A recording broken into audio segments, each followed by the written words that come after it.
बिहार के चुनाव में वोटर कटारे, बिहार जनता का वोट चुराना। दोस्तों, आज की सबसे बड़ी खबर बिहार की सियासत से है, जहां चुनाव आयोग ने एसआईआर के तहत मतदाता सूची से करीब 65 लाख मतदाताओं के नाम हटा दिए।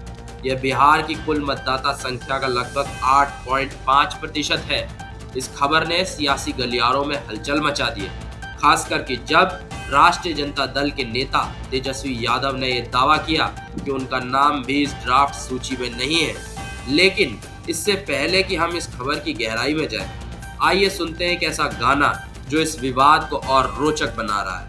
ये गाना है अनामिका जैन अंबर का, जो अपनी चाटुकारिता भरे गीतों के लिए जानी जाती है, खासकर मोदी सरकार और सत्तारूढ़ दलों की तारीफ करने में। इस बार उन्होंने चुनाव आयोग की तारीफ में एक नया गाना गाया, जिसमें 65 लाख मतदाताओं के नाम हटाने की कार्रवाई को सही ठहराया गया और विपक्ष पर तंज भी कसे गए।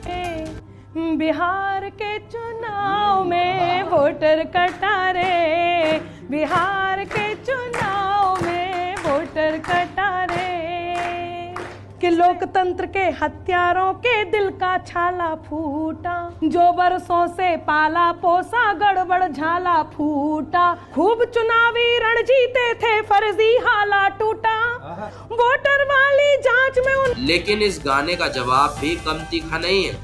लोक गायिका नेहा सिंह राठौर ने एक नया बोल्ड गाना गाया, जिसमें उन्होंने चुनाव आयोग की नाकामी को उजागर किया और उनका गाना कुछ इस प्रकार। जनता का वोट चुराना माफ करने के काबिल नहीं है साहब। जनता का वोट चुराना माफ करने के काबिल नहीं है। ईवीएम का जो आया जमाना आज माने के काबिल नहीं है।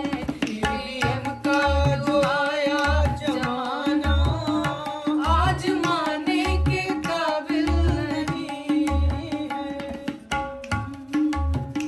मैंने बोला कि ईवीएम हटा लो, पहले मुस्काए फिर हंस के बोले। मैंने बोला कि ईवीएम हटा लो, पहले मुस्काए फिर हंस के बोले। मेरी गवर्नमेंट इसी से बनी है, मैं हटाने के काबिल नहीं। अब वापस आते हैं खबर पर।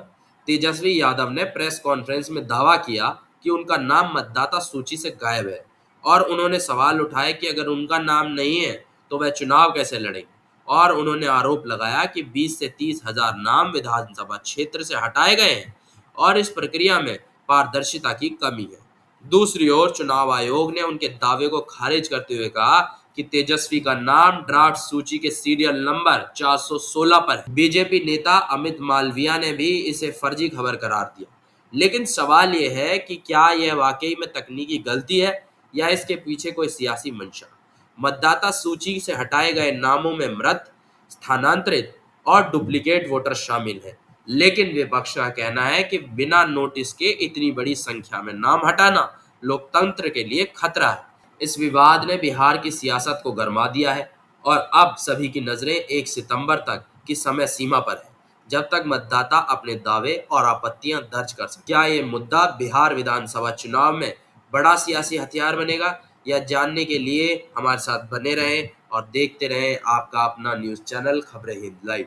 जय हिंद, जय भारत।